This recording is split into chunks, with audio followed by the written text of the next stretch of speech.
Park announcement speaker. Automated prompt tonar. Staff and equipment in position mechanisms are prepped and ready.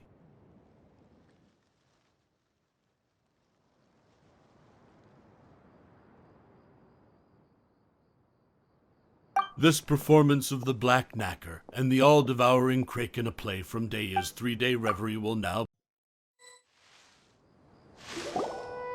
Park announcement speaker. Automated prompt tonar. Staff and equipment in position mechanisms are prepped and ready.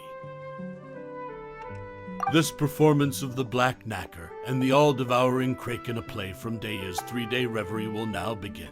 Docked in the port closest to the rumored location of the treasure, the crew of the pirate ship Black Knacker is recruiting new sailors and restocking before the final and most crucial leg of the voyage.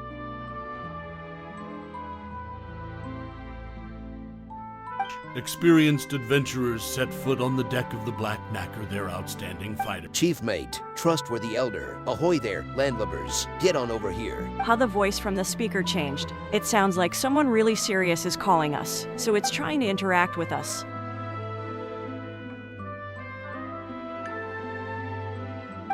Who else would I be talking to? You're the best out of this sorry bunch of scallywags. We can't set sail without you. I'm the chief mate of the Black Knacker. You'll be working with me on this voyage. Savvy, perk up, sailors. It's your first day on deck, and our quartermaster will make sure you get the best preserved meat, cream, hardtack, and dandelion wine. The speaker continues to narrate the scene before you. The chief mate appears to greet the raw recruits, dressed in ragged clothes and swaddled in bandages. It is obvious that he has just survived a fierce fight. Looking around, you see most of the sailors are seriously wounded. However, they are in high spirits, showing no signs of fear or being discouraged. The sailors gather around you, applauding the newcomers and offering welcome gifts and food. Payman. Oh, so the speaker also provides detailed narration of the scene. Like the scene just now, we were just welcomed on board the Black Knacker. So shall we play along or ignore him, completely forget him? Hehe, thank you everyone. We haven't had the preserved meat or hardtack here yet, but they must be tasty.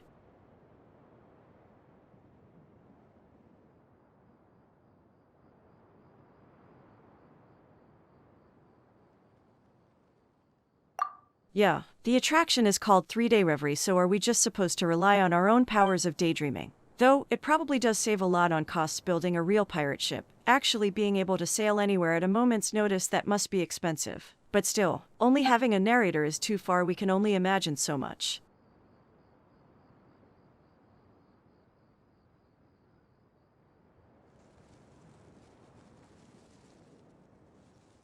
All right, Payman will give it a try. As the noise dies down, a powerful-looking man appears on the bridge. He is dressed just like a common sailor, save for the ragged tricorn on his head. His left hand is missing, replaced by a rusty hook. Attention on deck. Captain Will's arrived. The time is now, me hearties. Hit to your positions, double-check your weapons and our supplies, and prepare the ship. Hit ready to weigh anchor.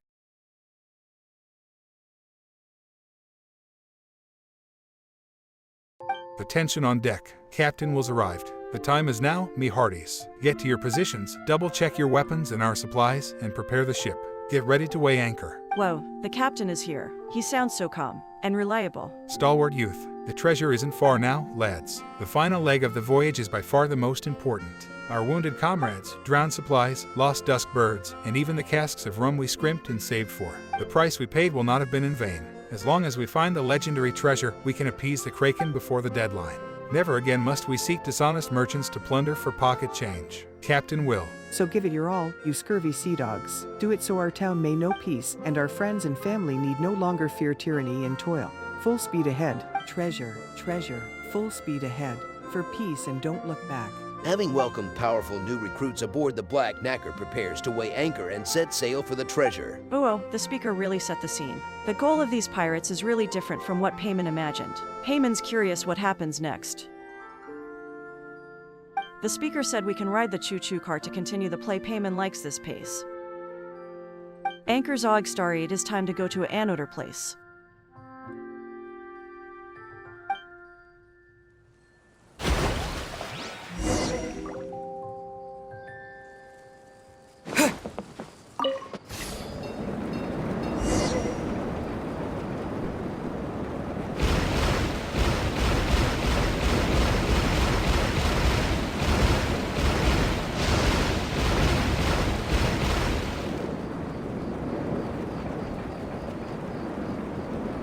As they sought the treasure, the black knacker rushed into dangerous waters. Thick fog filled the air and rolling waves hit the hull relentlessly, causing the ship to shake violently. Terrifying lightning struck frequently, barely missing the mast and sail. The lookout at the top of the mast could see nothing from the crow's nest, and even the compass failed, and perhaps they were hearing things, but the crew felt they could hear the cry of a dusk bird.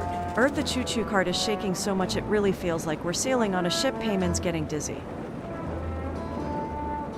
At this crucial juncture, the captain took over the duties of the helmsman. Almost as if adapting to the rough waves, the black knacker started to sail out of the dangerous waters. Don't panic, lads. Our intuition and the blessings of our folks' spa home will surely guide us. We'll find our way. Well, then why are there so many shipwrecks all around us? Feels like we've gotten ourselves in danger again. Be vigilant. These are those who failed to get to the treasure. We've got sea monster minions coming this way. That means we haven't gone off course. Enemy attack.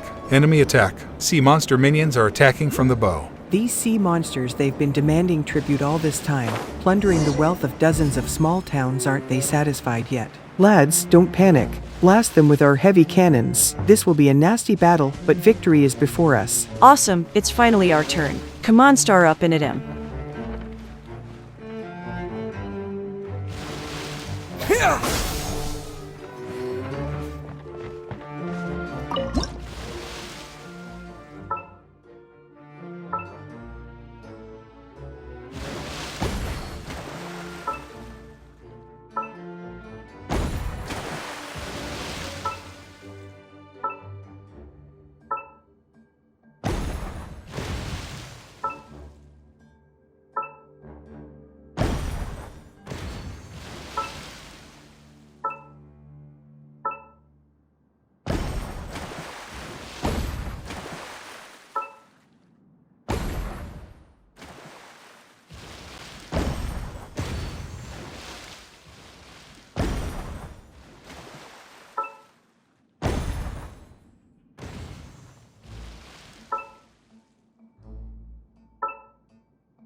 Good job, greenhorns. Our foes lie vanquished. Now, maintain speed and heading. We sail on. Good job, greenhorns. Our foes lie vanquished. Now, maintain speed and heading. We sail on.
A reward on the road.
Scatter!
However beautiful, enchanting singing traveled across the distance as the din of battle dissipated. Captain, something doesn't seem right. I can see the food my grandma makes. It smells so good. You want to bewitch us with a siren song? That trick's too old. Lads, plug your ears with wet matsutake. What? Matsutake? We don't have any. Can't we just use our hands? Watch out, we're heading for a cliff. Brace for impact. On guard, me hearties. Grab onto something so you don't get thrown overboard. Wait a minute. Why are there cliffs in the ocean? The treasure sure is hidden in a dangerous spot.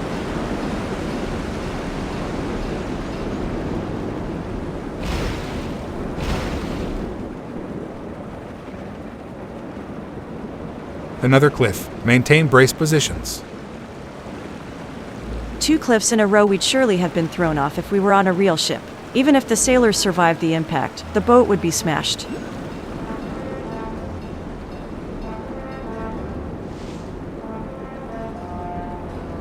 After many twists and turns, the Black Knacker finally reached the pass where the treasure was hidden. Now what will your brave 𝑘𝙗𝙤 heroes will do him I myself not sure, well, whatever they do hope it goes out as planned.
Scatter!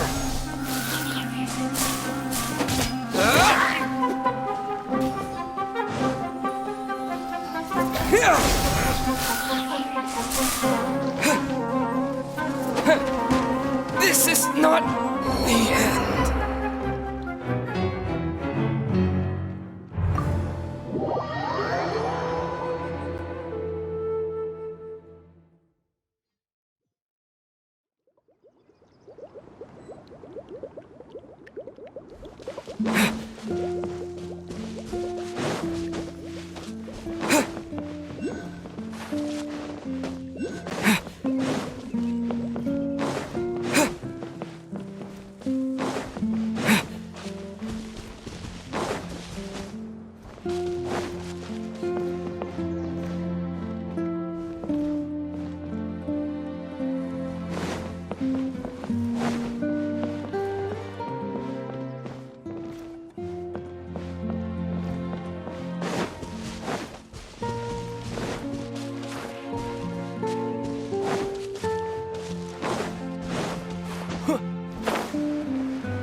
Scatter!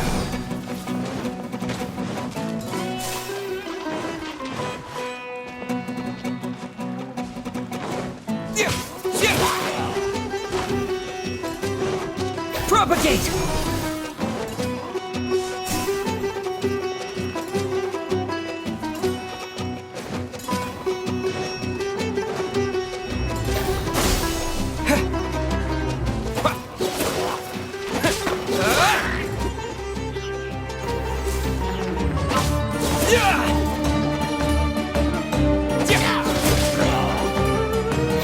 Scatter!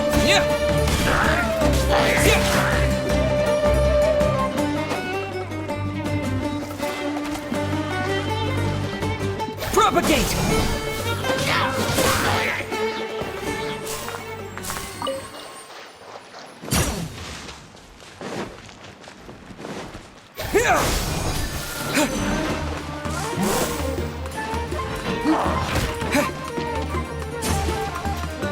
Scatter!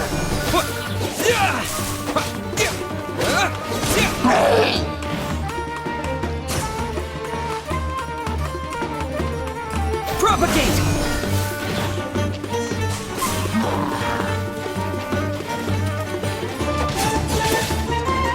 Scatter!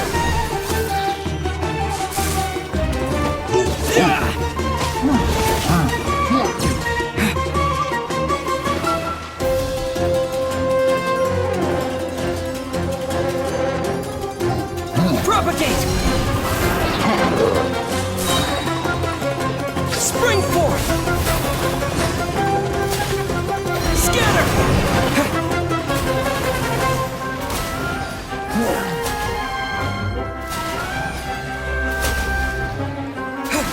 Propagate!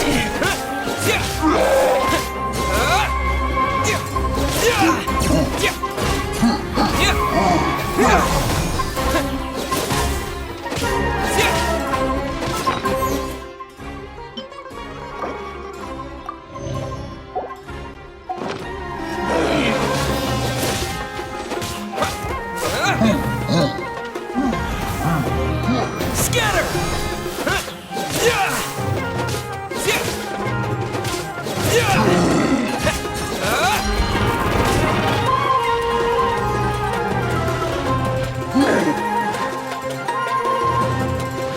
Propagate!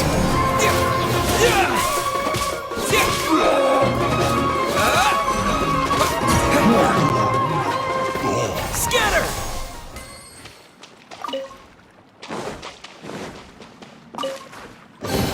A reward on the road.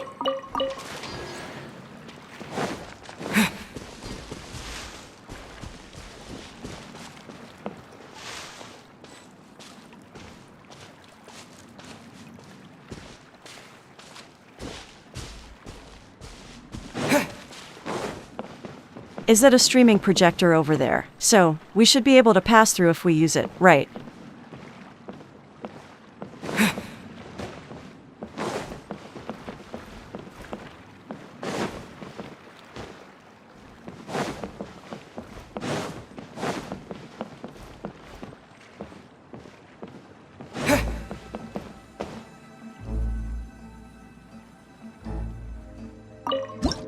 To everyone's surprise, another gang of pirates had been waiting here for them all this time. They were Captain 𝘿𝙗's old enemies, and they launched a fierce attack on the Black Knacker. What's going on? Are we seriously being robbed by other pirates? How sneaky of them. Well, you little rascal, instead of robbing others like a pirate should, you've set your sights on the treasure. Why, you even think to trick our sea monster masters. Nonsense. We've robbed plenty of rich, unjust folk. But we can't keep struggling, retreading old paths. We need to find a way to change our situation.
Impossible. They're a motley crew. How can they be so strong? But you won't escape either way. Have a whiff of our broadsides. Step aside. The treasure will be ours, and I'll get everyone out safe. That's right. Who are you calling a motley crew? The pirates of the Black Knacker are a good bunch. Villains like you don't stand a chance.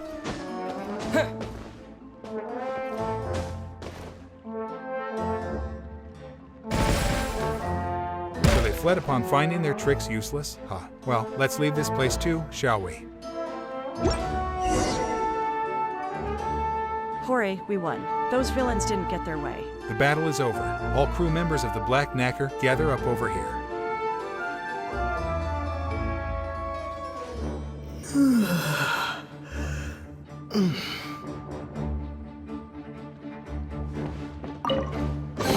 A reward on the road.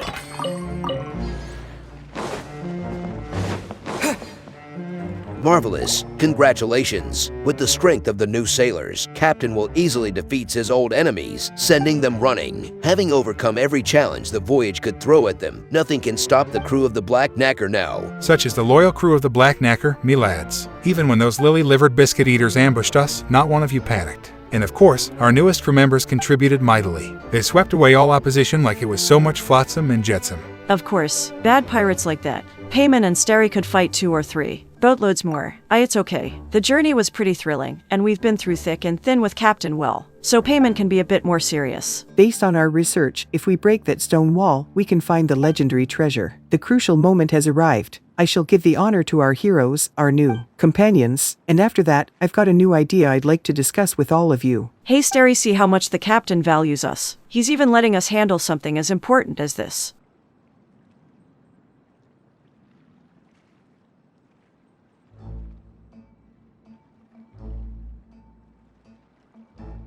Chief Mate, get ready to celebrate. Lads, heroes, go ahead and open it.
Yay, we found it. The legendary treasure. So much Mora, 𝘭 can really swim in it. But why does this Mora seem different from the Mora we usually see? Don't tell 𝘭. Hey, the legendary pool of Mora is actually just a bunch of decorative fake coins. Faced with such an unexpected development, what will the crew of the Black Knacker do? Captain, we were hornswoggled. Could our intel have been wrong? The legendary treasure, how could it all be fake? No wonder I had a bad feeling about this. The so-called legendary treasure could be bait luring us into a trap.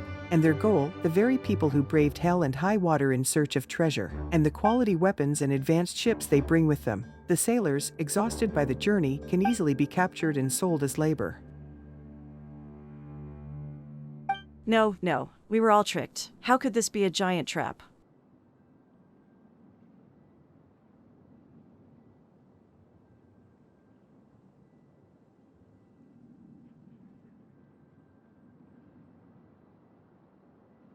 Oh, you have a point. 𝘭 forgot we were acting.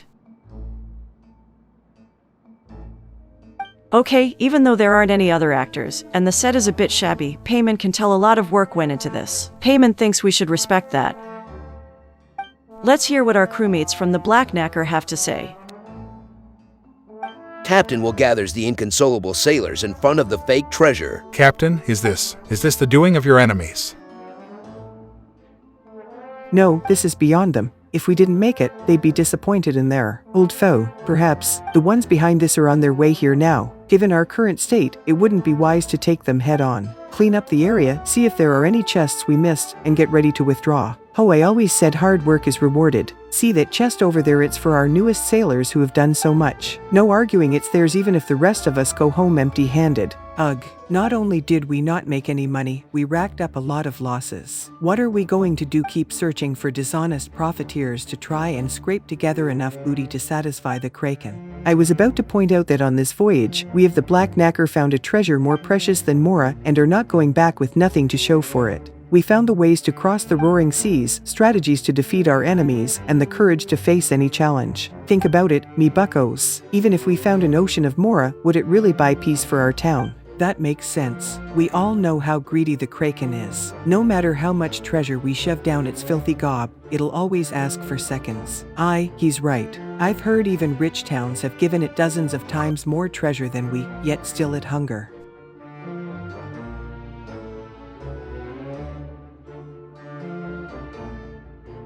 You're right. If it was up to 𝘭, we wouldn't let that monster have its way. But the captain and his crew are just ordinary people. So, we must solve the problem at its source. That's why giving it more Mora doesn't make any sense. With the fighting experience we gained on this voyage, I'm sure we can defeat the Kraken and lift the shadow it casts over our town. Come me hearties, do you trust your captain? It sounds risky, Captain, but it's worth a shot. This is the only way. If we keep giving in, eventually we'll have nothing left. And we'll have nowhere to run. The captain's right. It's worth risking our lives for. We can't take it any longer. Then it's settled. From now on, I will train everyone on the Black Knacker for this sole purpose. Especially now. Our newest crewmates are true swashbucklers, they're practically invincible. Captain Will is by no means a rich man.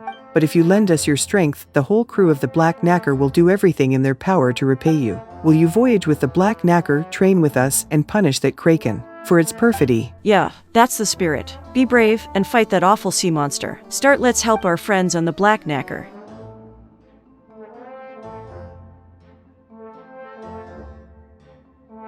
Are amazing. You're no longer novice sailors, you're old salt, core members of the Black Knacker crew. You're my helpers and the saviors of the rest of my crew and all the people in town. Now it's time for the Black Knacker to return to port. We'll rest up and prepare for our final battle against the beast.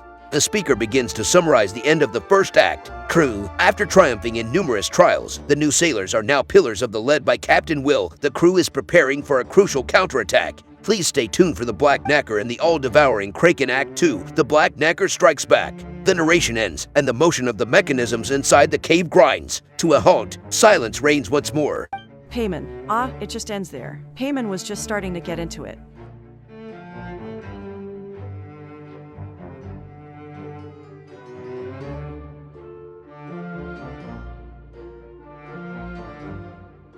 You have a point there. If the play was any longer, most guests would be too tired to fight a sea monster, and the set really could use some work. Something as exciting as a boss fight deserves a proper stage.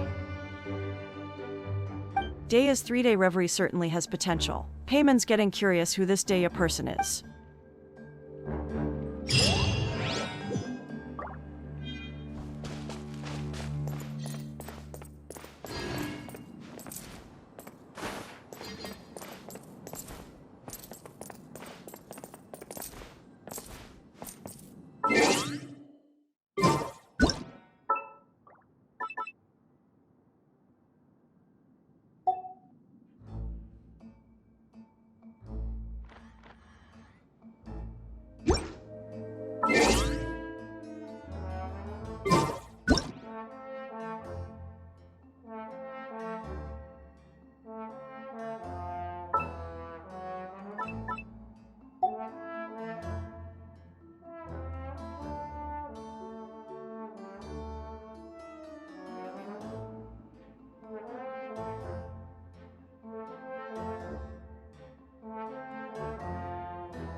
I'll keep this close.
Propagate!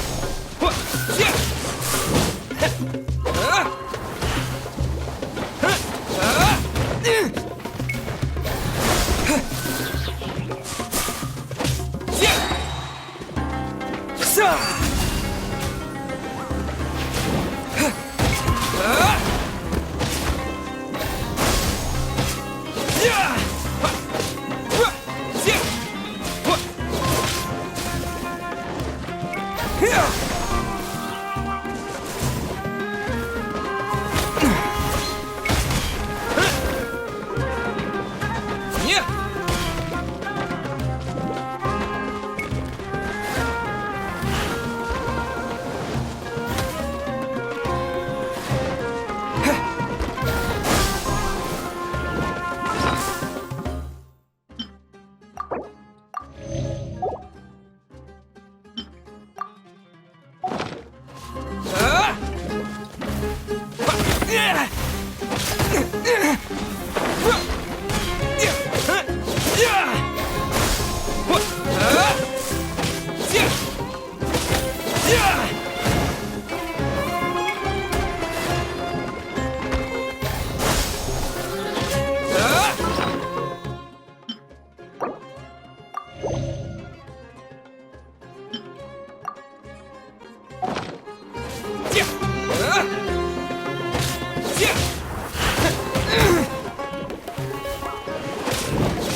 Don't blink! Rain cutter!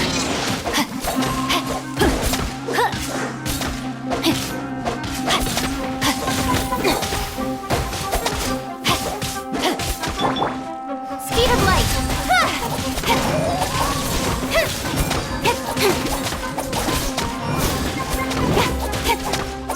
Incoming!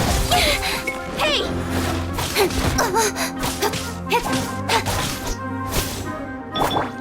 Rain outlines your fate. Attaboy!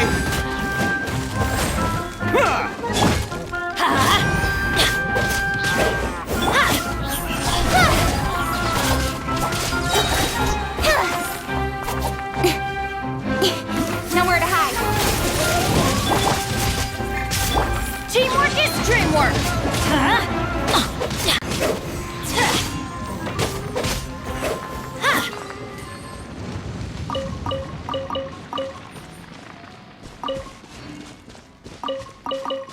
Adventure time.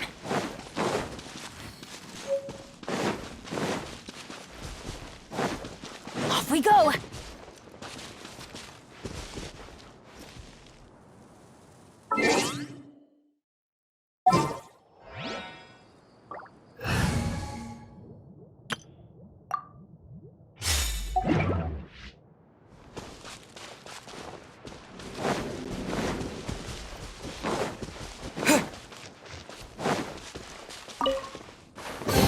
I'll keep this close.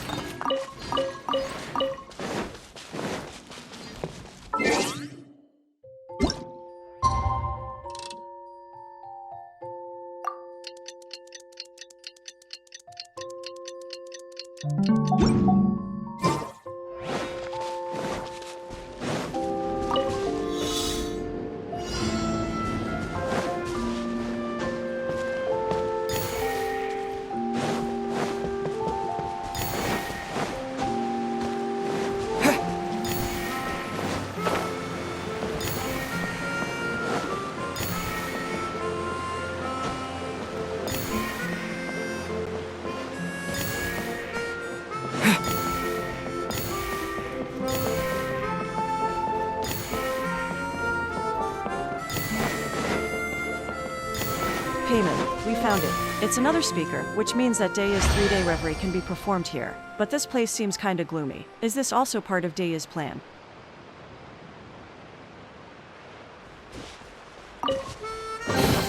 I'll keep this close.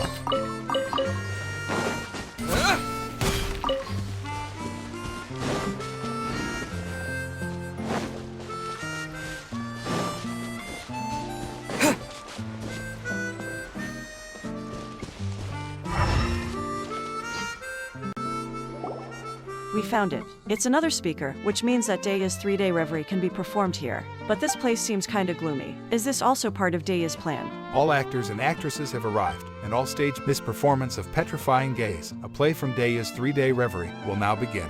On the edge of a thick and eerie forest, two wise and learned sages happen upon a hydro-idolin, wandering alone. Please, help me. Someone help me. I don't want to abandon my friends. Payman, water droplet. Wait, did the water droplet talk? It's actually the sound of the speaker. Icon dialogue talk just treated like the water droplet's lines.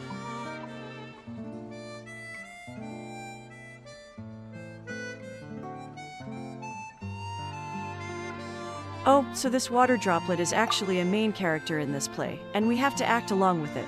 It is truly fortunate that these two wise sages have already researched the language of hydro-idolins in depth and can understand its plea for help.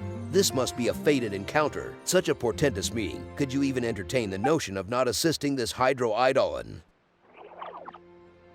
Wow, we have our own characters too. That's really cool. Let's get back on topic. Icon dialogue talk what happened to your companions. While we were lost in the woods, we happened upon an ancient castle and accidentally awoke the evil spirits slumbering within. Two of their leaders, they laid curses upon us. Now, the moment a ghost sees us, we turned to stone. I barely managed to escape, but my companions, they must be in such pain. Is this our fault? Of course not. Even if those ghosts got up on the wrong side of the bed, that's no excuse to be bullies. Those jerks, turning lost water droplets into stone. That's even worse than bullying. Those ghosts are all super bad guys. If we teach them a lesson they won't soon forget, like on dialogue talk, can we save your companions? But No, and you I must certainly know what to do if I go back alone. and I'll the certainly be seen by the got even the into strong. Then I'll character be with turned to his stone. Icon Trap never dialogue find talk. them. That Guessed sounds But I heard easy. one of the We'll ghosts escort say you go there. deep within Find the the key. castle It is sounds a pretty chest. straightforward. And As that long, chest even if we contains an can't ancient beat up the hex mastermind, remedy. you'll be That fine. is Come the on, little chest water is locked It'll be a inside the water secret drop chamber. remedy. That's right. Curse You are and both should the be a hidden piece of wise cake for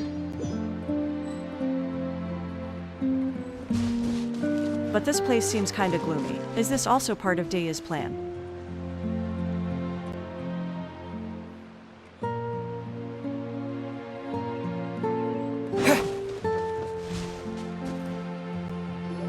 We found it. It's another speaker, which means that 𝘠𝙖𝙗's 3-day reverie can be performed here. But this place seems kinda gloomy. Is this also part of 𝘠𝙖𝙗's plan? All actors and actresses have arrived, and all stage this performance of Petrifying Gaze, a play from 𝘠𝙖𝙗's 3-day reverie, will now begin. On the edge of a thick and eerie forest, two wise and learned sages happen upon a 𝘖𝙭wandering alone. Please, help me. Someone help me. I don't want to abandon my friends. 𝘠𝙗, water droplet. Wait, did the water droplet talk? It's actually the sound of the speaker. Icon dialogue talk just treated like the water droplets lines. Oh, so this water droplet is actually a main character in this play, and we have to act along with it. It is truly fortunate that these two wise sages have already researched the language of 𝘖𝙭 in depth and can understand its plea for help. This must be a fated encounter, such a portentous meeting. Could you even entertain the notion of not assisting this 𝘖𝙭? Wow, we have our own characters too. That's really cool. Let's get back on topic. Icon dialogue talk what happened to your companions. Wait, while we were lost in the woods, we happened upon an ancient castle and accidentally awoke the evil spirits slumbering within. Two of their leaders, they laid curses upon us. Now, the moment a ghost sees us, we turned to stone. I barely managed to escape, but my companions, they must be in such pain. Is this our fault?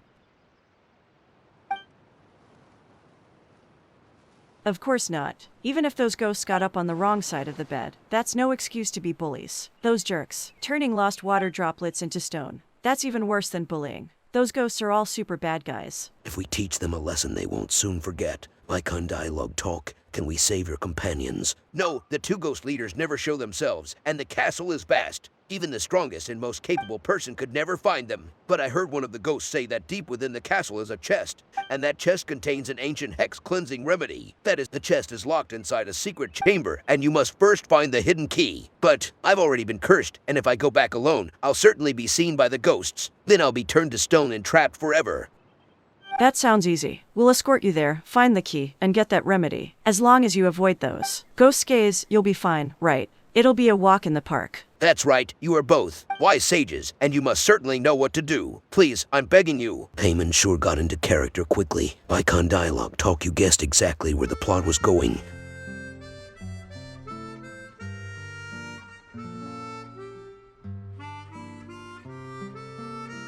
It sounds pretty straightforward. Even if we can't beat up the mastermind taking down the ghosts, and saving the water droplets' companions should be a piece of cake for you, right? Come on, little water droplet, let's go find that remedy, lift your curse, and save your friends.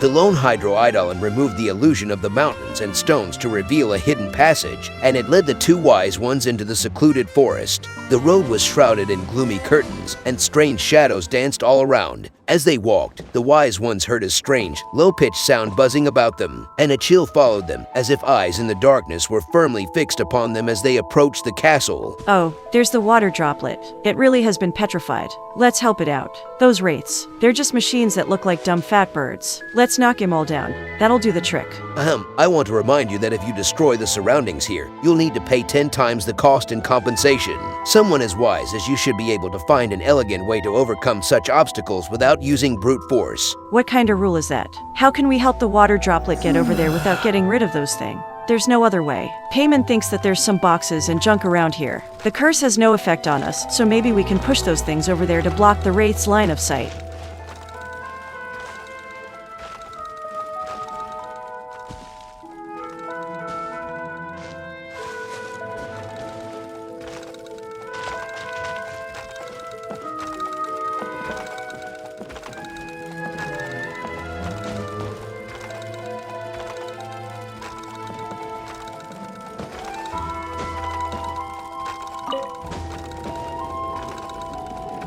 Well, we won't stay too long, so it should be okay. The petrification process seems to be reversible if it hasn't been completely imprisoned.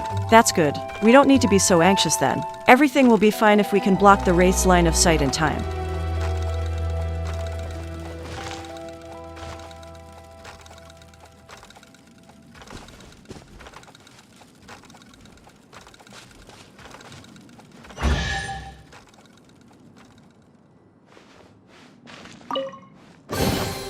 I'll keep this close.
Even if the petrification process can be reversed, it probably feels pretty terrible. We can't let the water droplets suffer like this. Let's try to speed up or block the wraith's line of sight as soon as we can. Oh, thank you for doing so much for me, but I not like being petrification.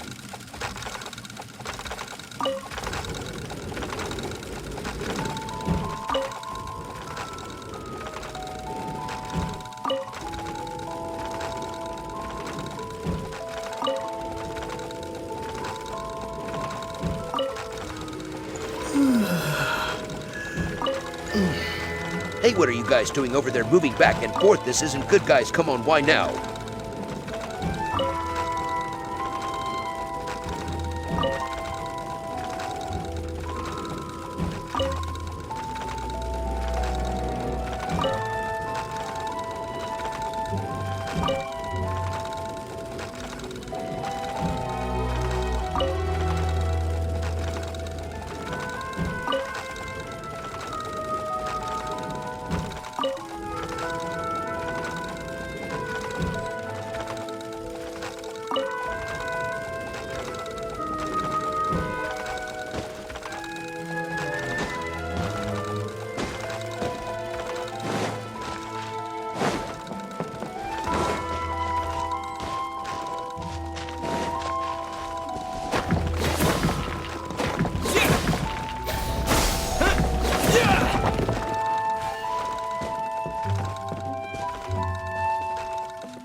Is that a bowl in front of the spirit mechanism? Is it begging others for food because it has nothing to eat? HMBH, are you starving because you did bad things? Serves you right. This also presents an opportunity. Maybe it will tactfully let us pass through if we give it some food, or maybe we can use TNT. Just like in Minecraft.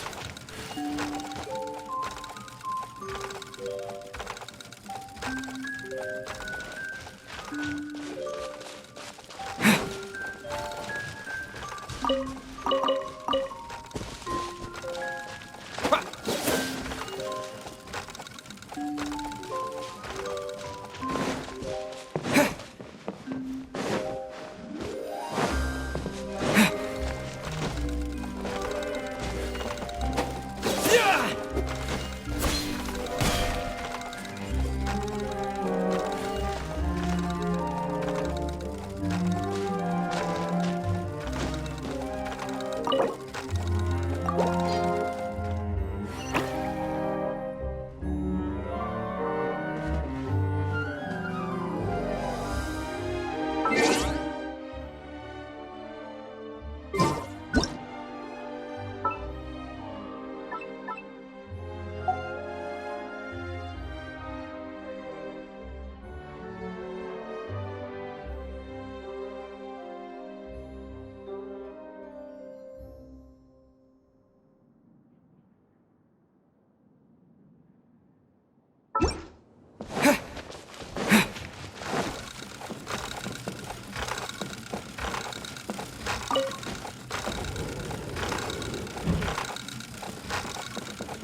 I'll keep this close.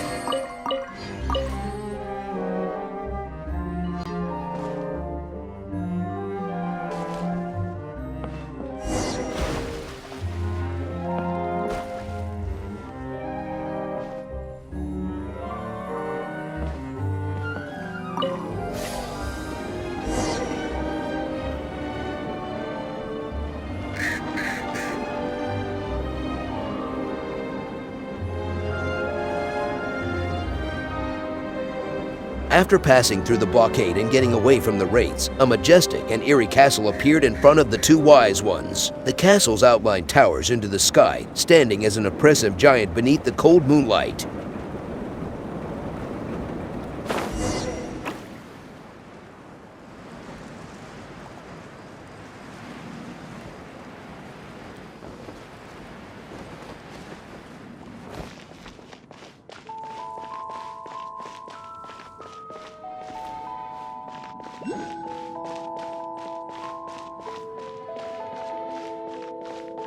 Is this the ancient castle where those nasty things have gathered? It's got quite the atmosphere. The mechanism in front of us is crucial to finding the key.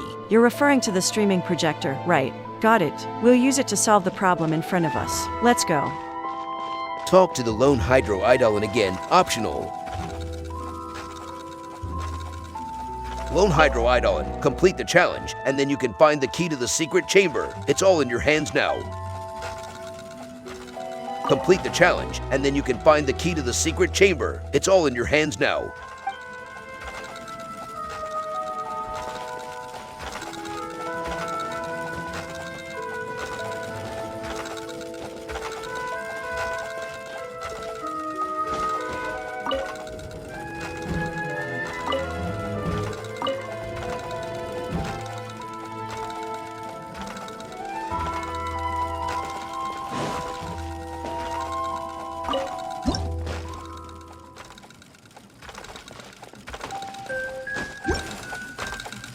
Look out for the wraiths and their curses. They might chase us out of the Prince world.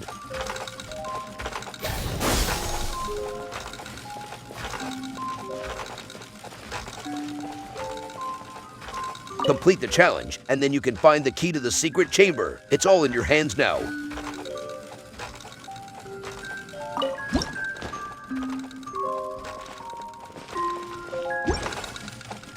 Look out for the wraiths and their curses. They might chase us out of the Prince world.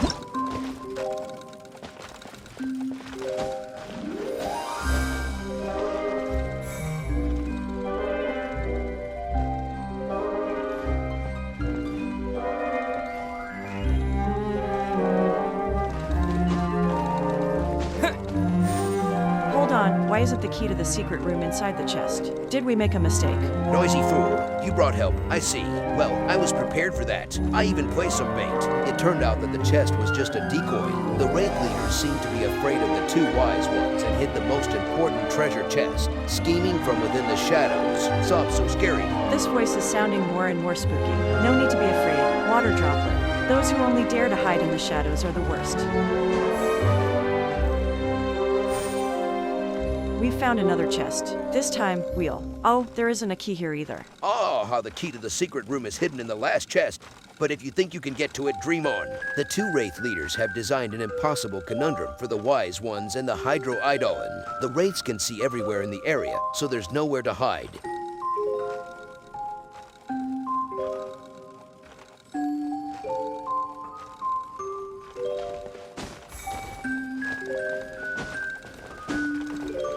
What on? So this was their scheme. I must do something. The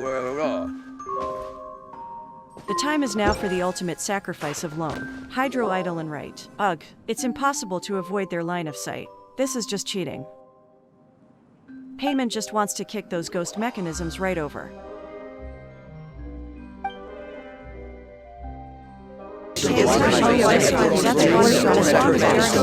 Water droplets suffer too long.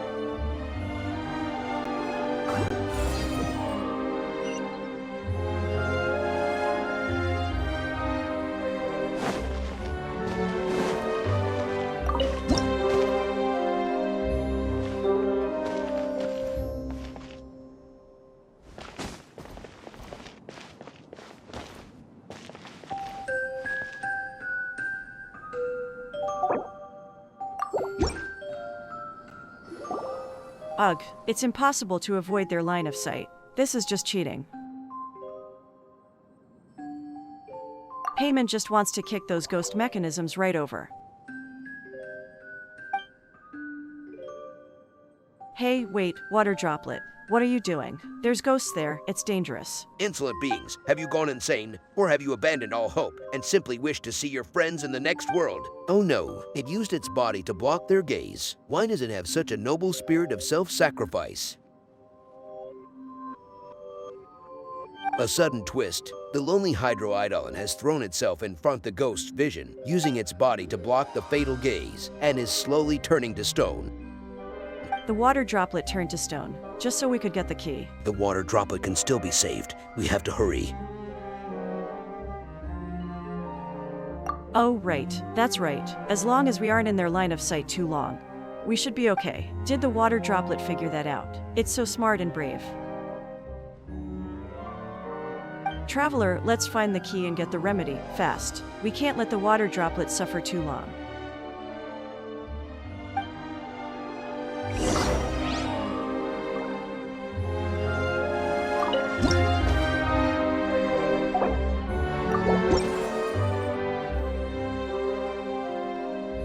The two sages watched the poor 𝘿𝙭𝙞 slowly turn into unfeeling stone before their very eyes, and it no longer responds to their anguished calls. But this was not in vain, for it was only so willing to sacrifice itself because it believed in the two sages from the bottom of its heart.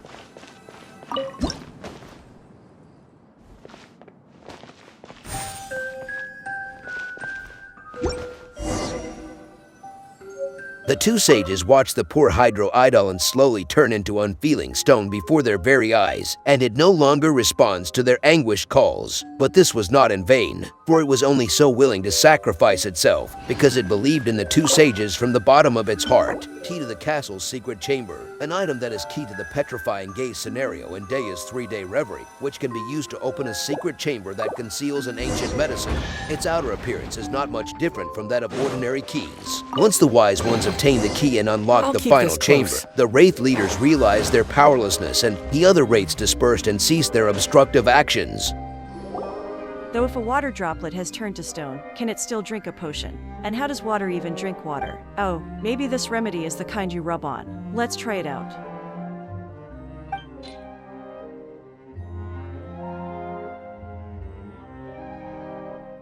Ancient Hex Cleansing Remedy, an item that is key to the petrifying gaze scenario in 𝘏𝑖𝐻's 3-day reverie. According to the lone 𝘿𝙭𝙞, such remedies have the power to cleanse Wraith-cast hexes and restore petrified 𝘿𝙭𝙞s to their original states. However, the outward appearance of the remedy indicates the use of a very common alchemy vessel. Is this narrative setting related to alchemy, or is the theater troupe just cutting costs?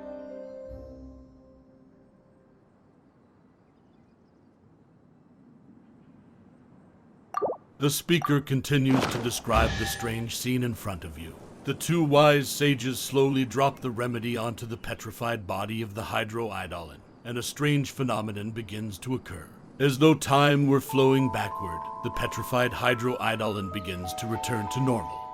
Sob, so that is how it feels to be turned to stone. The pain, the agony. I cannot let my friends suffer this fate any longer. Water droplet, how could you just charge ahead like that without saying anything? You scared 𝘿𝙭half to death. It's a good thing we got the remedy so quickly. That ghost was so scary, I was so terrified I couldn't even speak. Also, you are so wise that I think you don't even need me to remind you. Even if I turned completely into a stone, I knew you guys would save me right after you got the remedy, and things would be just like before, so there was no real need to worry.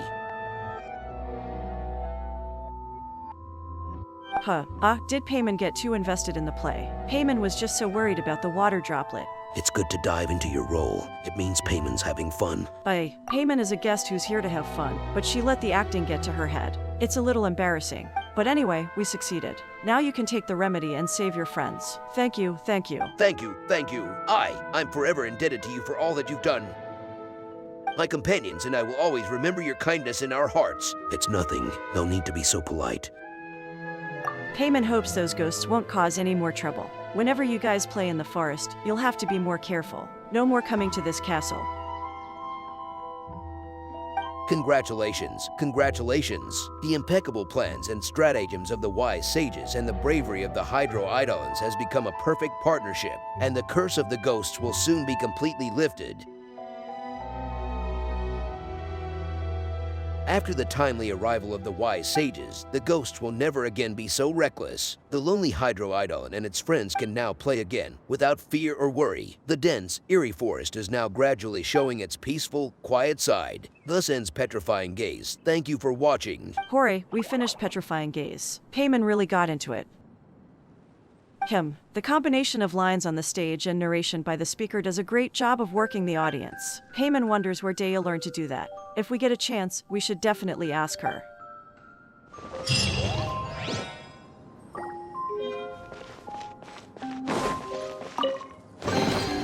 I'll keep this close.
I'll keep this close.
I'll keep this close.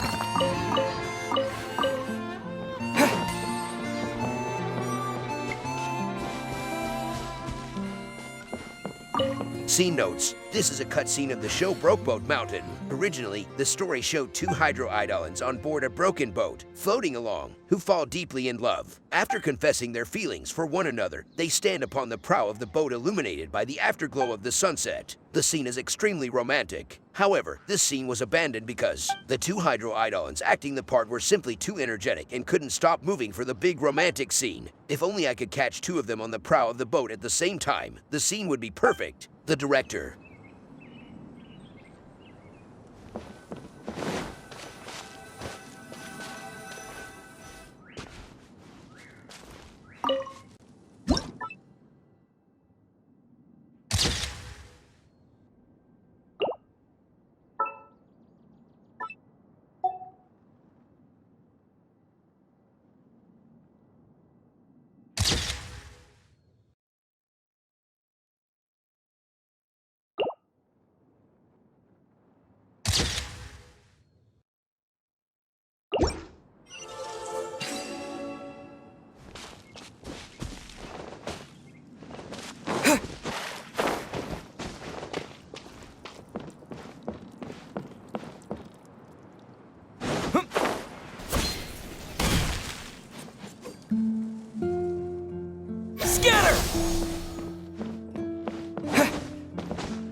I'll keep this close.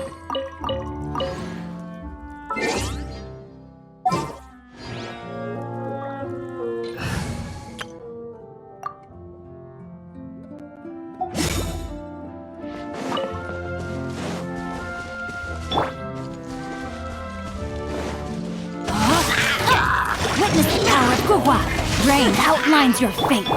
Let's light it up! Don't blink! Hey!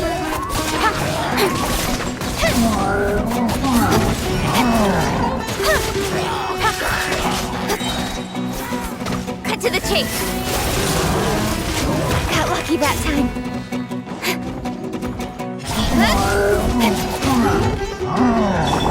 Everybody stand back! Get out of here!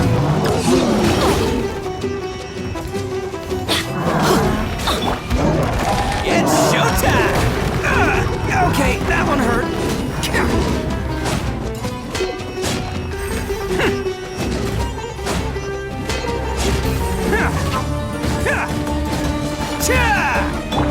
No, my sword!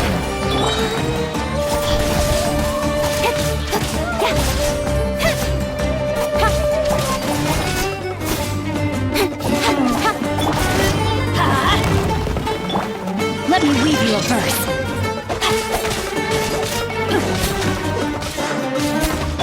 With sword comes shadow. Incoming! Hey!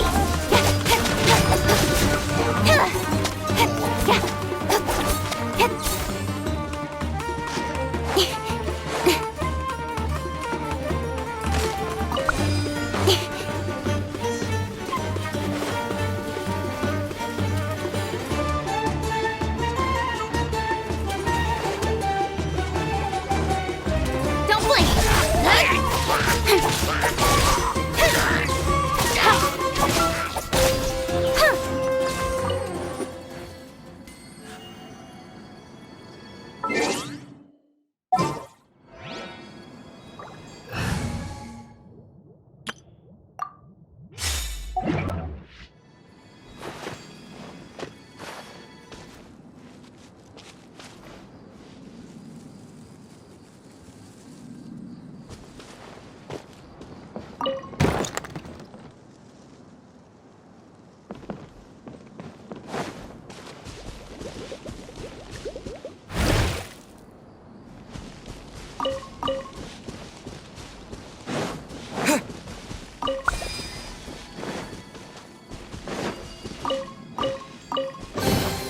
keep this close.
Germinate!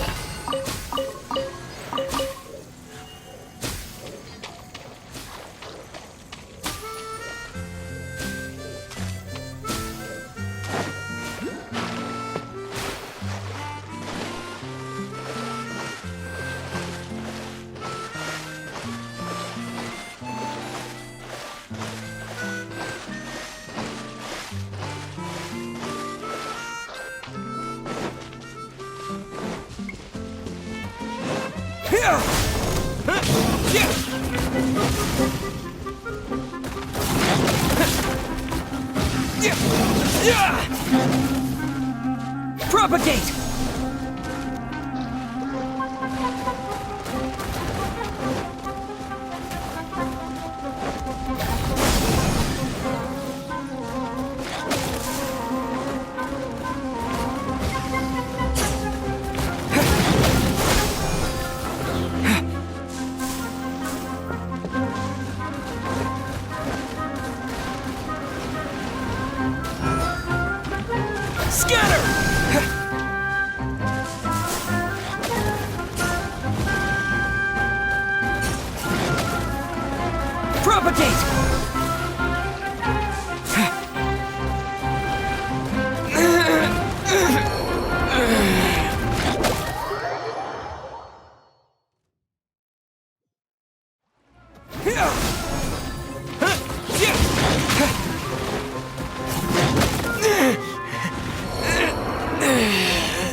of light!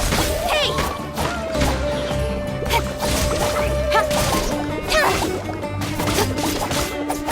Incoming!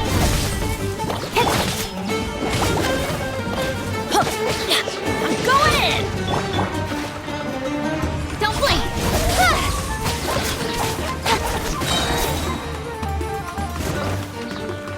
Nowhere to hide!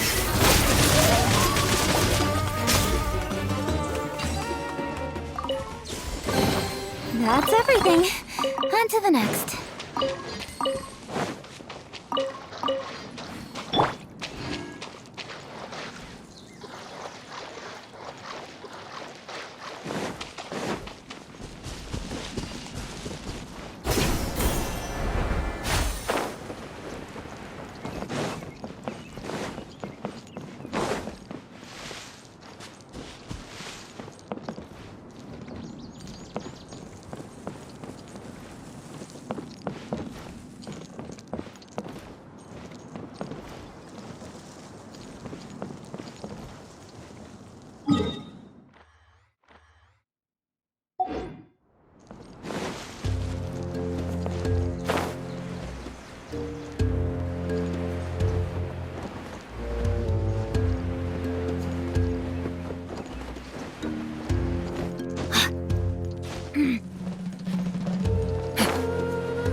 Speed of light!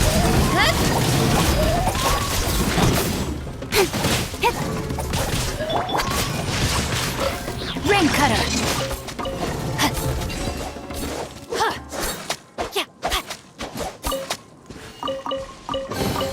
I hope we find long-lost ancient literature.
Treasure hunting, a valiant endeavor.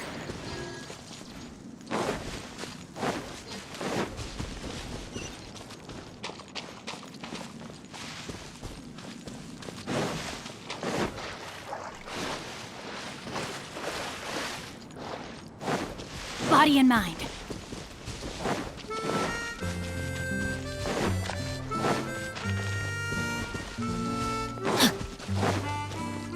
Time to act.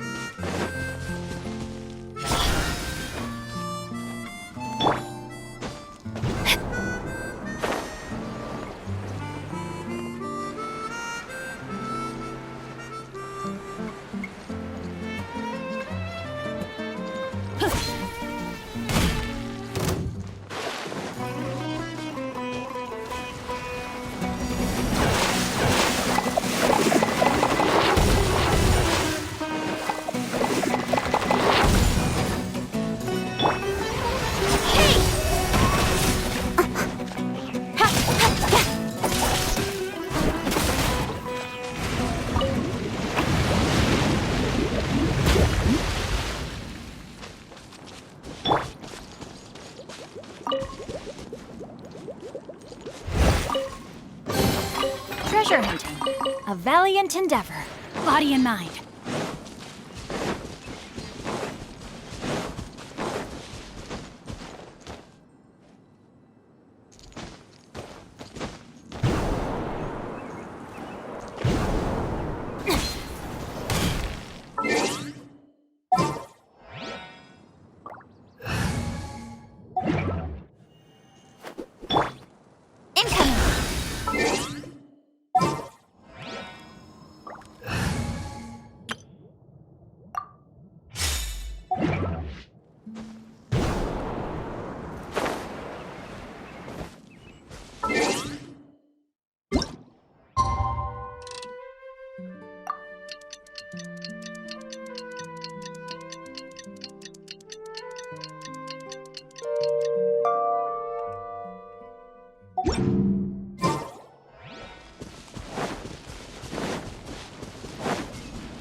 Propagate!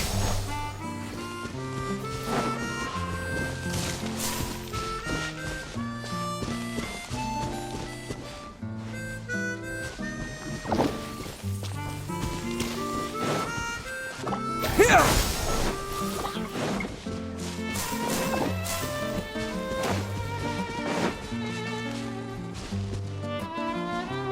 Propagate!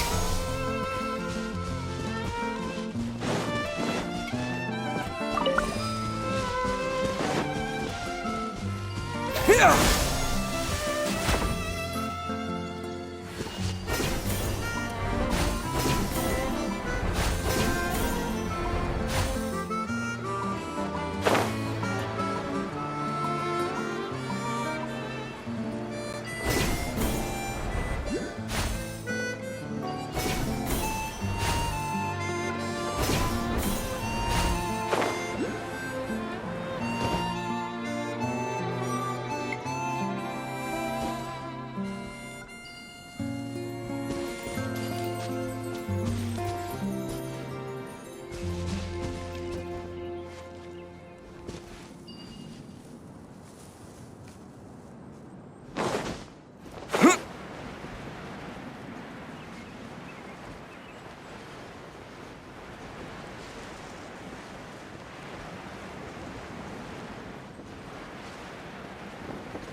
Time to act.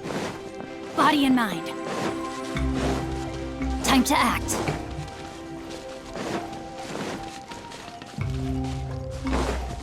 Body and mind. Rain outlines your fate. Don't blink! Let's light it up! Incoming! No, my sword!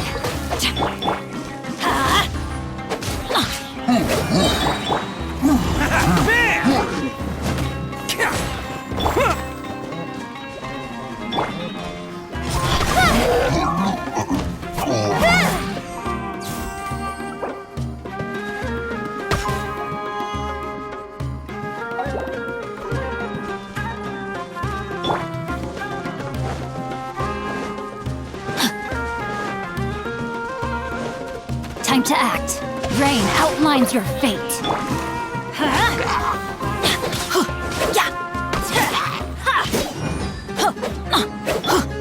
Don't blink!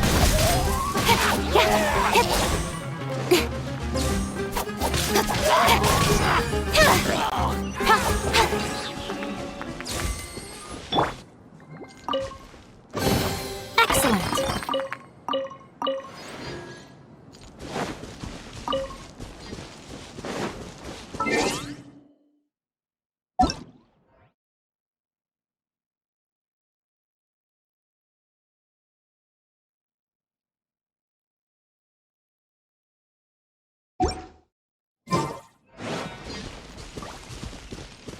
Body and mind.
Are you sure it has to be me?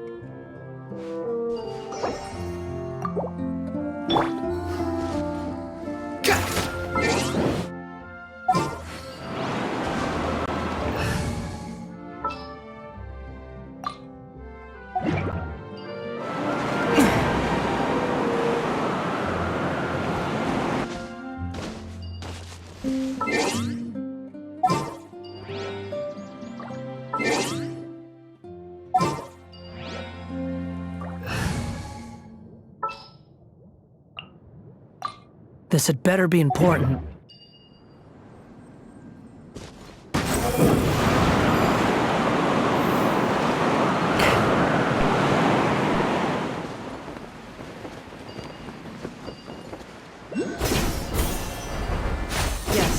found a new speaker we can play 𝘿𝙖𝙮 3-day reverie again. 𝘖𝙞𝙀𝙀 wonders what this show will be like.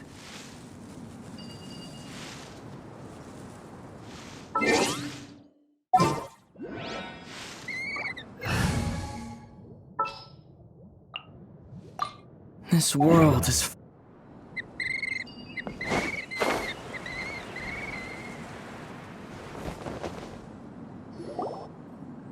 All inspections of play mechanisms complete. Anemo particles in position. Hello.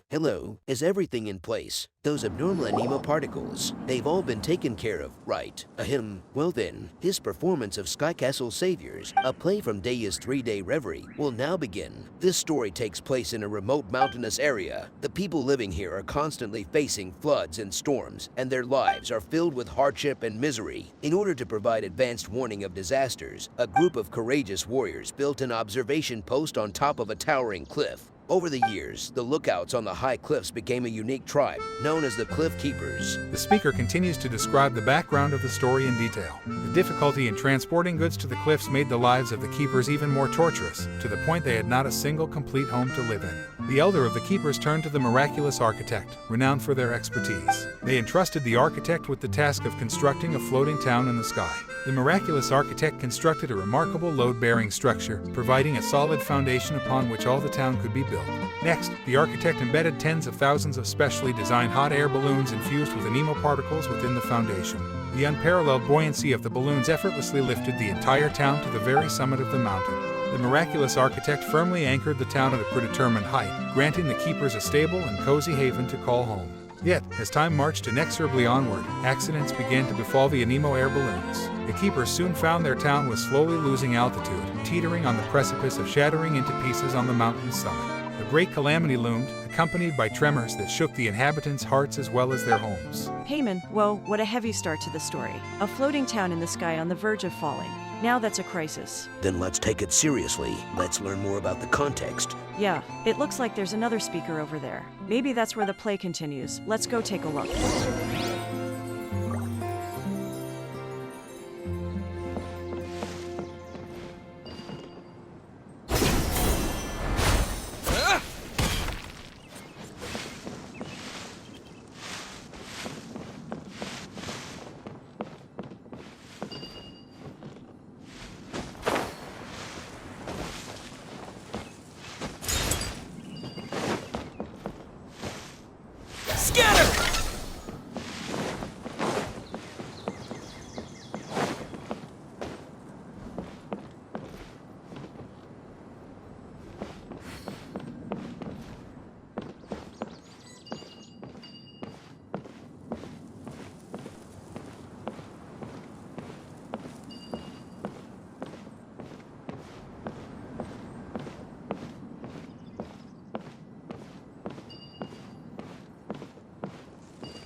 The elder of the keepers meets with the miraculous architect and provides a detailed explanation of the crisis looming over the flying town. Miraculous architect, as you can see, each day our town continues to descend lower in the sky, and though we long to safeguard this cherished home, our haven of warmth and security, regrettably, we find ourselves helpless to do so.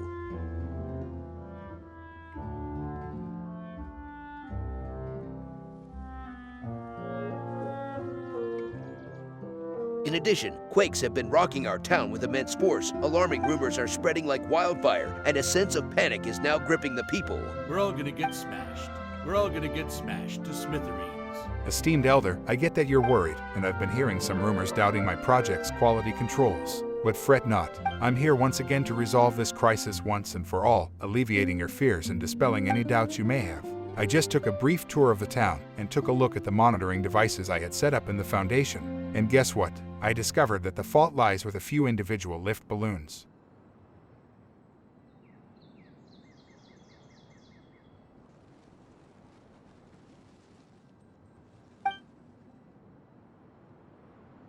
Miraculous architect, it appears that the anemoparticle levels in certain lift balloons have dropped as if they have been intentionally damaged. However, as long as we fix them, we can prevent the town from plummeting from the sky. So, to restore the town to its planned altitude, we'll need to increase the lift provided by some balloons and install additional fixed anchor cables. Though I should say, it's gonna cost a little extra. You see, in most cases, intentional damage isn't covered by the warranty. No worries. We'll increase the budget to 5 times the initial rate. How's that? Impolite Mockingbird. 5 times. 5 times. Oh my, so willing to add in a bit extra. That's wonderful. Wait, 5 times. Don't you think that's a bit much? Back when this town was initially constructed, your budget was already several times what other clients paid. I didn't mention this last time, but before, we ran into an exceptionally greedy craftsman. Seeing our resources, he quoted a price over 20 times the market rate. Luckily, we had been thorough in our research and didn't fall for it. But as a result, we have a rough idea of the true construction costs. And your bid has always been far below what would be expected. So you were always loaded. You guys really are well good at keeping a low profile.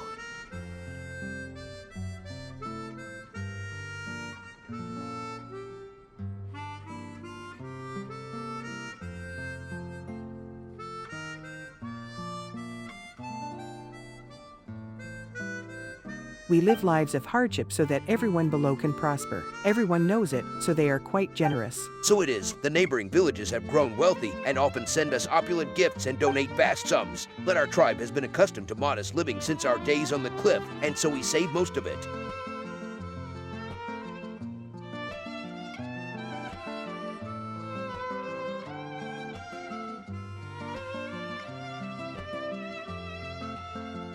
Do such people really still exist in this world?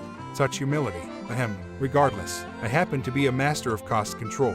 I believe that increasing the rate by 2.5 times is more than sufficient. 5 times is a bit much, don't you think? I must say, I'm truly impressed. Just as one would expect from a distinguished architect who has been dubbed miraculous. Don't want free money. Don't want free money. Idiot. Idiot. Hey, now, you're the bird brain. I earn all my more honestly. When constructing this town, my quote was only slightly higher than the cost of materials and labor. This allowed me to build the finest houses while still having enough money left over to cover my meals for 2 whole months. As for today's maintenance service, if the fees are enough to cover my travel and lodging costs for a few days, isn't that the best value for you? The elder, who just a moment ago had been moved to tears, suddenly grew annoyed and knocked out the parrot perching on his shoulder. We are truly grateful. The keepers will forever cherish your kindness, and tales of your noble deeds will be passed on from generation to generation. Speaking of which, in our previous encounter, you had hired a sumpter beast caravan and brought hundreds of special storage jars. However, this time around, it seems you have arrived with minimal equipment and without any special preparation. You've hit the nail on the head. The primary issue at hand is finding a way to gather sufficient anemoparticles to restore the lost lift of the balloons. That's no problem. This time, we'll handle the anemoparticles. Collecting them is our specialty. My people are well versed in using anemoparticles to forecast storms. Let us, the professionals, assist you in this crucial matter. The elder selects 2 courageous keepers. You, who have patiently waited on the sidelines. You have triumphed over gravity and mountain winds, effortlessly navigating the towering terrain. You are the rising stars of the keepers. Payman gets it. It's our time to shine. This time, we're skilled keepers, and we just need to fly all over collecting anemoparticles. That's super easy for us. It's a classic trope. We've had practice. Very well, then we will entrust this task to you. This may be more exhausting than usual, so we will be. Sure, the rewards are commensurate. Working at heights is no joke. Please be careful. Don't worry, humble elder and honest architect. Leave it to us. You two just fix those balloons while we go fetch the critical particles. Let's go, traveler, let's hustle and get the job done pronto. Just have to collect enough anemoparticles so these keepers can keep their home.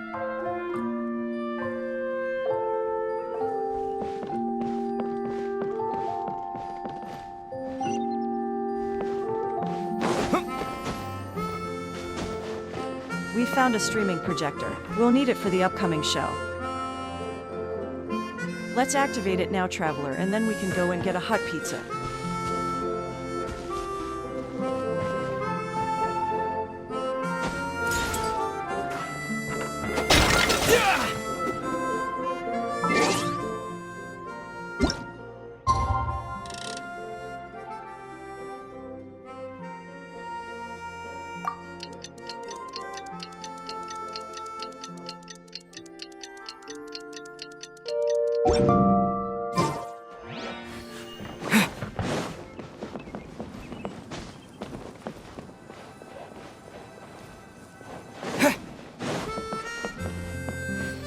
Propagate!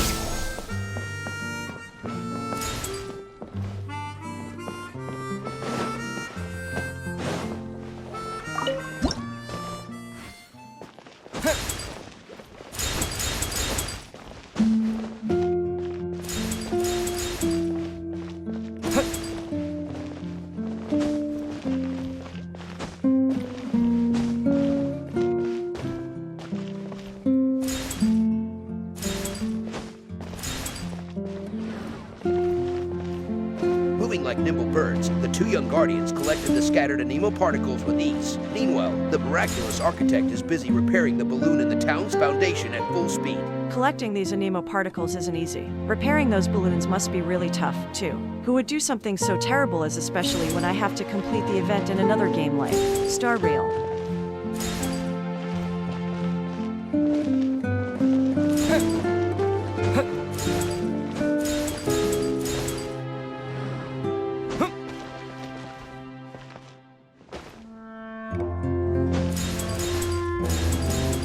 What's going on? The last 3 anemo particles fled.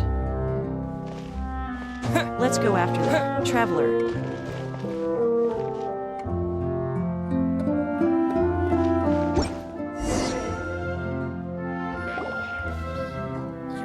So these 3 stole the last anemo particles. Wait, were they behind the sabotage of the balloons too? Traveler, let's teach them a lesson and get those anemo particles back, and then we can go home.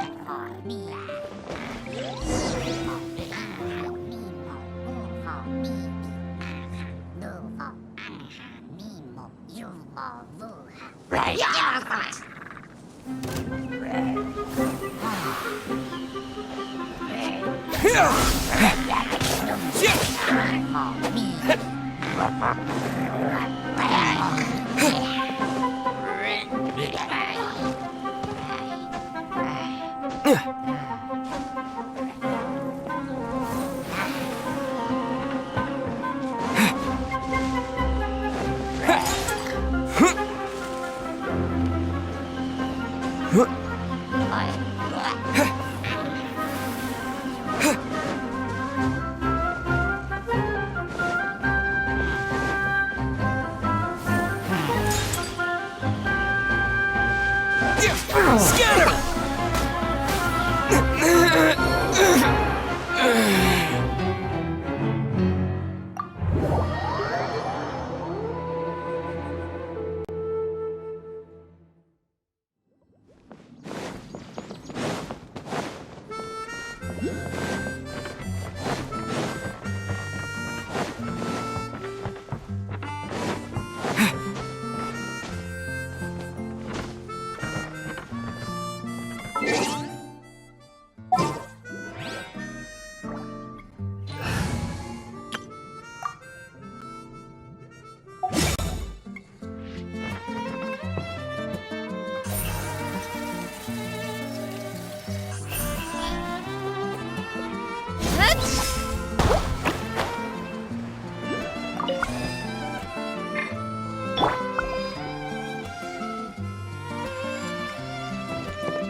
Incoming!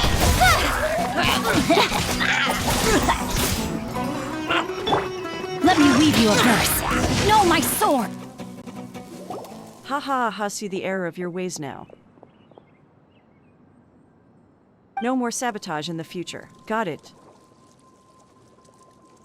but something feels off. Have any of you seen those three before? Could they be actors that 𝘿𝙗𝙀 hired? Where's engineer? Did engineer fix the sea monster's mechanisms? Hurry up and get the emergency team to the scene to handle cleanup. Wait, what? I'm still on the air. My bad. I'll turn it off now. Thankfully, the guests were able to handle the sudden emergency themselves. We definitely can't make this mistake again. After overcoming all kinds of challenging trials, pretty much all the 𝚙 particles were successfully collected. The two keepers were so focused that they didn't realize that more than half a month has passed. The miraculous architect comes through in a big way, swiftly repairing the lift balloons in the town's foundation. The narrator on the speaker sounds a bit anxious, don't you think? Was that part of the show, or did something go wrong?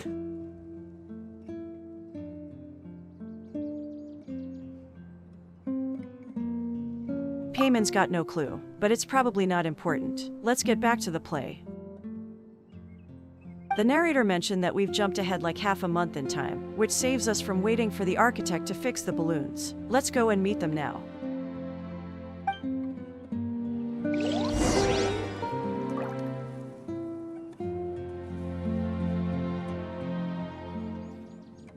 Body and mind.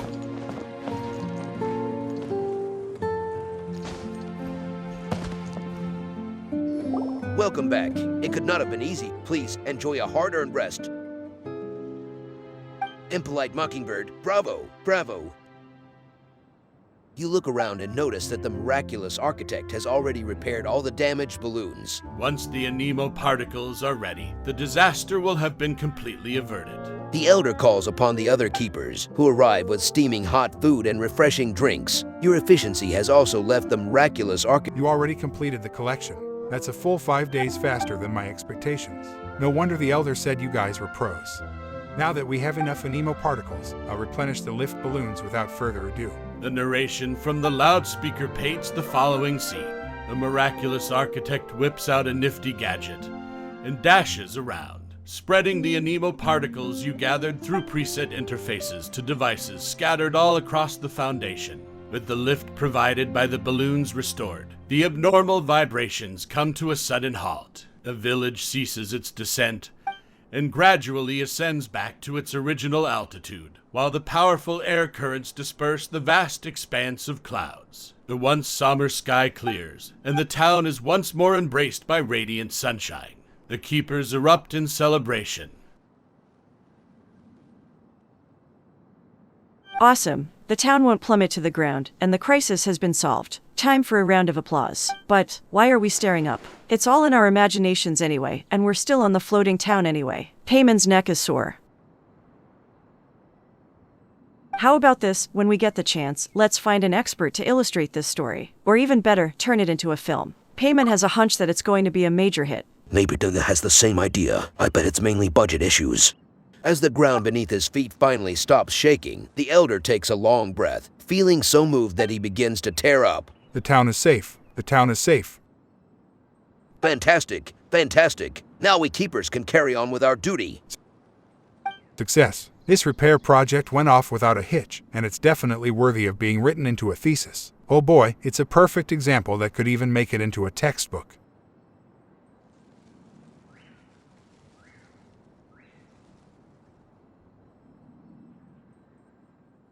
I won't have to worry about food expenses for the next 2 months. What kind of marvelous creation shall I dream up? But, if I may, it appears that the town is still ascending, and if it surpasses its original altitude, when will it come to a stop? Oops, I may have been so focused on fixing the balloons that I forgot to secure the anchor rope to counteract the lift. No need to panic. The town is rising at a relatively slow speed, and we can use smaller cargo balloons to attach the anchor. It'll be a cinch. I see. I thought that after witnessing the success of these two heroes, you came to the conclusion that we could all walk up walls and live in the sky. The keepers aren't as mighty as that. Please address this issue as soon as possible. Ask for more money. Ask for more money. Earn a bit more. Earn a bit more.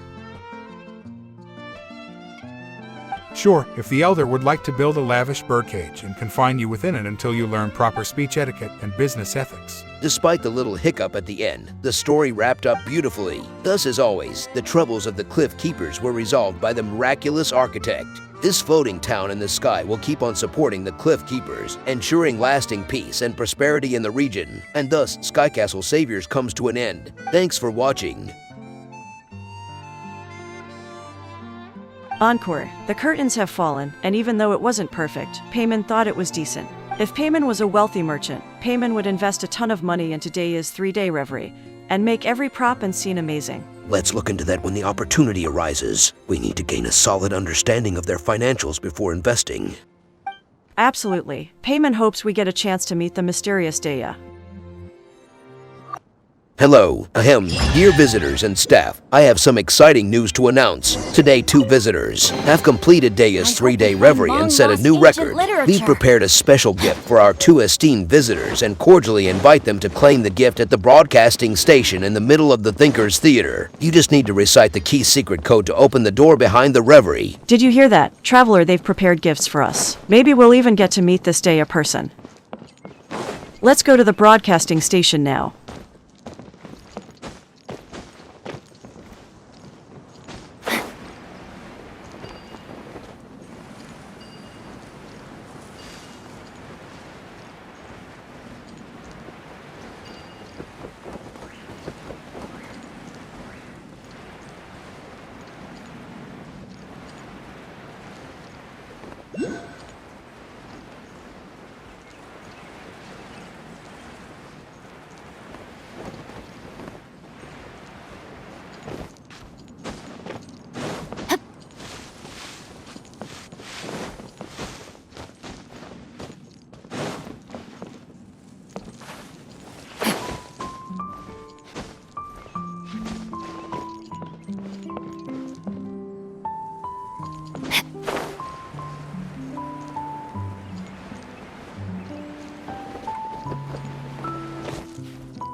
Propagate!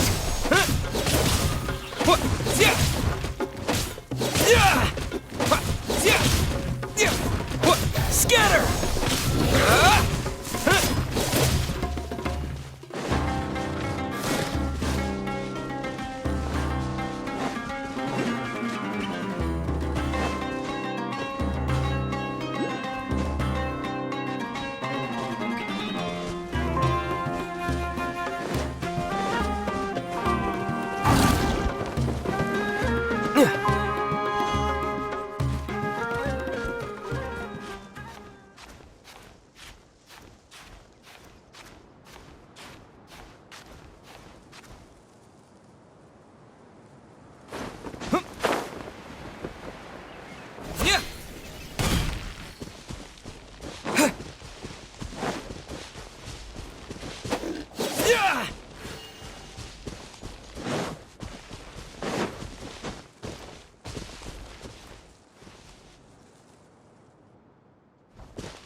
Wait, how come we didn't notice this secret door before?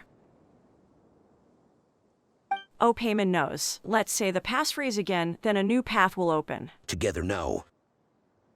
Okay, we did it to register, and times like this are perfect to have a little ceremony. With the clinking of machines, a door opens, revealing a tunnel. 𝘿𝑖𝐸 knew it. A hidden chamber filled with secrets. 𝘎𝑗, ready or not, here we come. 𝘎𝑗. Here.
Whoa, why are there so many water droplets here? What are they doing gathered around that giant machine?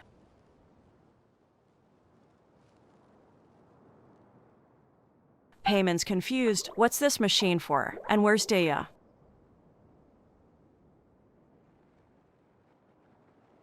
Welcome to the 3-day reverie. Surely, you must be confused by the scene unfolding before your eyes. Then allow us to demonstrate. Come on, Loafer, stop napping. Now place 1 action 2. Let us give thanks to fate, dear travelers, for your wanderings have finally brought you here. Is that water droplet using the announcement speaker to play a recording? It sounds so familiar, whereas Payman heard it before. It's the announcement we first heard regarding this attraction. It was playing this recording. Hustler, you're up. Place 3, action 7.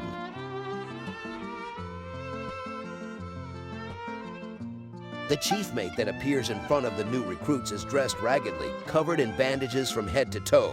It is readily apparent that they barely survived an intense battle not long ago. Payman remembers. This is from the Black Knacker and the all-devouring Kraken. This is the part right after we meet the chief mate. The narration we heard then was also played like this. What amazing timing. The 𝘖𝙗𝙗 and Black Knacker are about to reach the pass where the treasure is hidden. Hurry up and prep the scenery and props. Don't you dare screw this up. That water droplet is operating that device. Payman can't see how. Monitoring, broadcasting, and operating the mechanisms. Those capabilities are enough. Correct. The function of this massive device is to control the timing of all the mechanisms in every play. Our diligent hydro eidolons are constantly monitoring the progress of each show, so that whenever tourists arrive at the designated spots, they hear the proper narration and each prop and device is activated on time.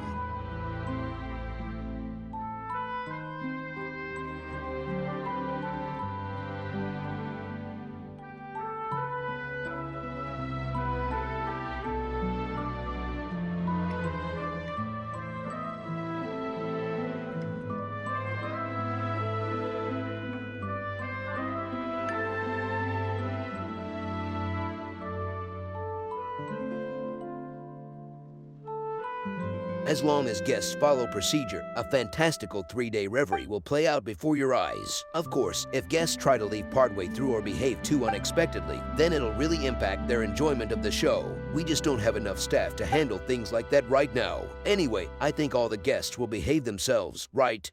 That's so amazing. We were having so much fun, we never realized how much was going on behind the scene. So many props and mechanisms have to be carefully controlled. It must be really hard to pull off these shows. The design is brilliant, great timing and teamwork.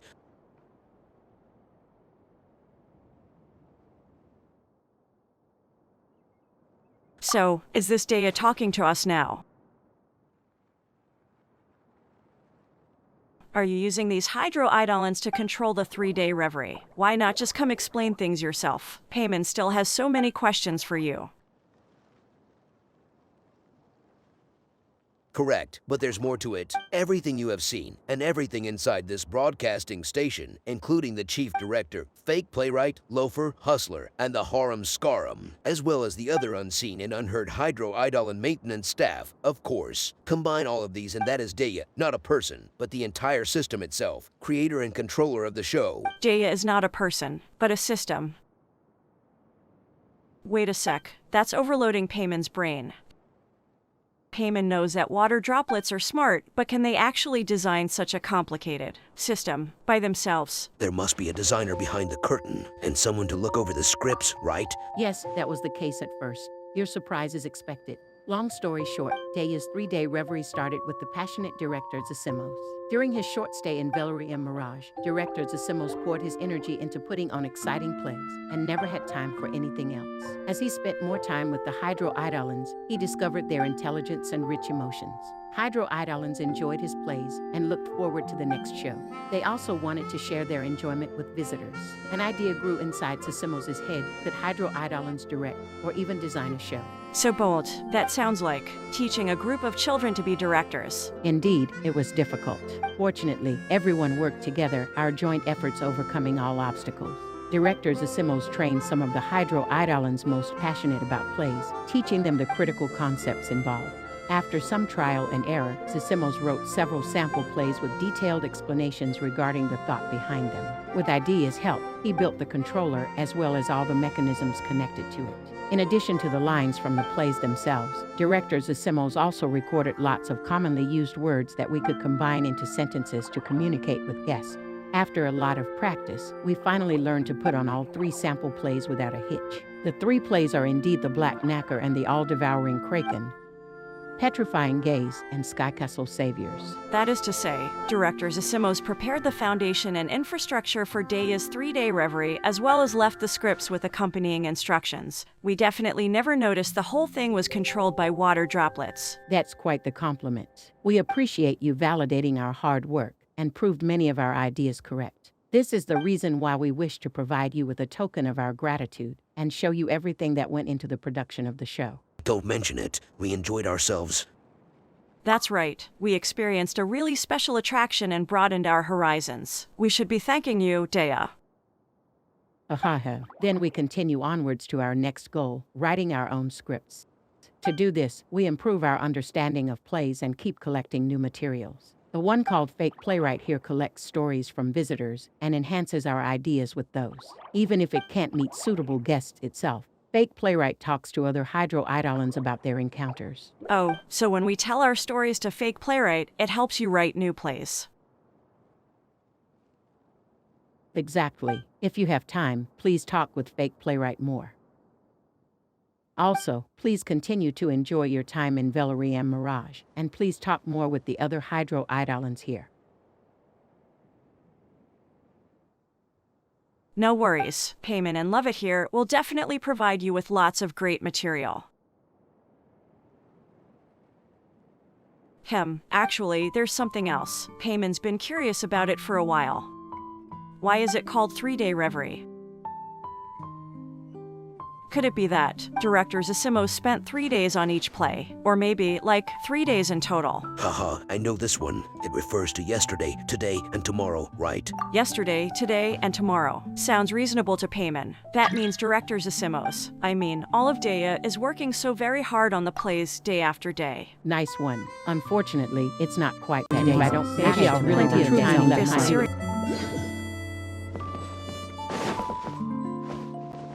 Whoa, why are there so many water droplets here? What are they doing gathered around that giant machine?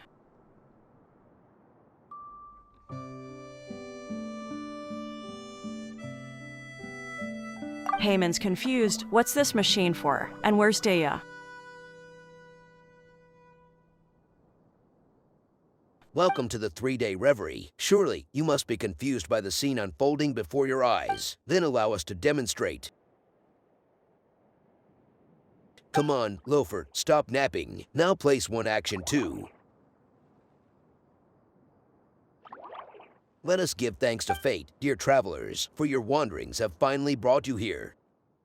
Is that water droplet using the announcement speaker to play a recording? It sounds so familiar. Where has 𝘿𝙗 heard it before? It's the announcement we first heard regarding this attraction. It was playing this recording. Hustler, you're up. Place 3, action 7. The chief mate that appears in front of the new recruits is dressed raggedly, covered in bandages from head to toe. It is readily apparent that they barely survived an intense battle not long ago.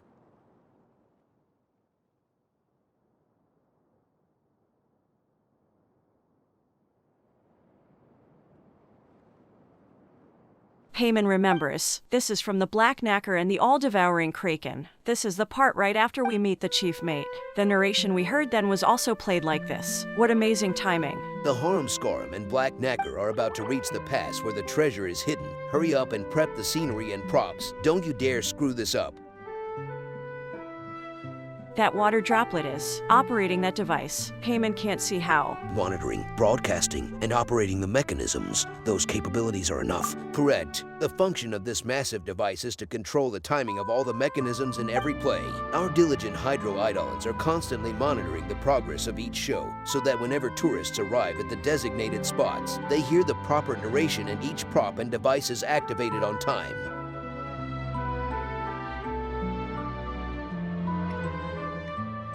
As long as guests follow procedure, a fantastical 3-day reverie will play out before your eyes. Of course, if guests try to leave partway through or behave too unexpectedly, then it'll really impact their enjoyment of the show. We just don't have enough staff to handle things like that right now. Anyway, I think all the guests will behave themselves, right? TH, that's so amazing. We were having so much fun, we never realized how much was going on behind the scene. So many props and mechanisms have to be carefully controlled. It must be really hard to pull off these shows. The design is brilliant, great timing and teamwork. So, is this 𝘿𝙖 talking to us now?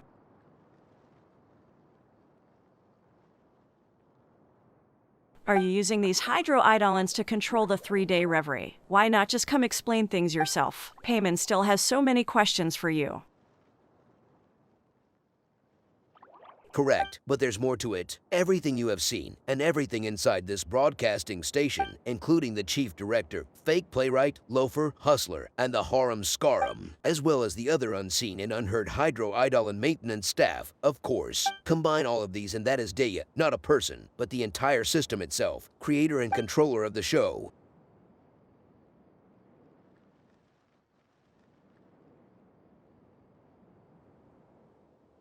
𝘿𝙖 is not a person, but a system. Wait a sec. That's overloading 𝘿𝙗's brain. 𝘿𝙗 knows that water droplets are smart, but can they actually design such a complicated system by themselves? There must be a designer behind the curtain, and someone to look over the scripts, right? Yes, that was the case at first. Your surprise is expected. Long story short, 𝘿𝙖's 3-day reverie started with the passionate director 𝘿𝙗𝙗. During his short stay in 𝘿𝙖𝙮 Mirage, director 𝘿𝙗𝙗 poured his energy into putting on exciting plays and never had time for anything else. As he spent more time with the 𝘖𝙗𝙧𝙀, he discovered their intelligence and rich emotions. 𝘖𝙗𝙧𝙀 enjoyed his plays and looked forward to the next show. They also wanted to share their enjoyment with visitors. An idea grew inside 𝘿𝙗𝙗's head. Could 𝘖𝙗𝙧𝙀 direct or even design a show? So bold. That sounds like teaching a group of children to be directors. Indeed, it was difficult. Fortunately, everyone worked together, our joint efforts overcoming all obstacles. Director 𝘿𝙗𝙗 trained some of the 𝘖𝙗𝙧𝙀's most passionate about plays, teaching them the critical concepts involved. After some trial and error, 𝘿𝙗𝙗 wrote several sample plays with detailed explanations regarding the thought behind them. With ideas' help, he built the controller as well as all the mechanisms connected to it. In addition to the lines from the plays themselves, director 𝘿𝙗𝙗 also recorded lots of commonly used words that we could combine into sentences to communicate with guests. After a lot of practice, we finally learned to put on all 3 sample plays without a hitch. The 3 plays are indeed the 𝘠𝙦 and the all-devouring 𝘿𝙗𝙀, Petrifying Gaze, and Sky Castle Saviors. That is to say, Director 𝘿𝙮𝙮 prepared the foundation and infrastructure for 𝘿𝙖𝙮's 3-day reverie as well as left the scripts with accompanying instructions. We definitely never noticed the whole thing was controlled by water droplets. That's quite the compliment. We appreciate you validating our hard work and proved many of our ideas correct. This is the reason why we wish to provide you with a token of our gratitude and show you everything that went into the production of the show. Don't mention it. We enjoyed ourselves. That's right. We experienced a really special attraction and broadened our horizons. We should be thanking you, 𝘿𝙖𝙮. Then we continue onwards to our next goal, writing our own scripts. To do this, we improve our understanding of plays and keep collecting new materials. The one called Fake Playwright here collects stories from visitors and enhances our ideas with those. Even if it can't meet suitable guests itself, Fake Playwright talks to other 𝘖𝙮 about their encounters. Oh, so when we tell our stories to Fake Playwright, it helps you write new plays. Exactly. If you have time, please talk with Fake Playwright more. Also, please continue to enjoy your time in 𝘿𝙗𝙗 Mirage, and please talk more with the other 𝘖𝙗 here.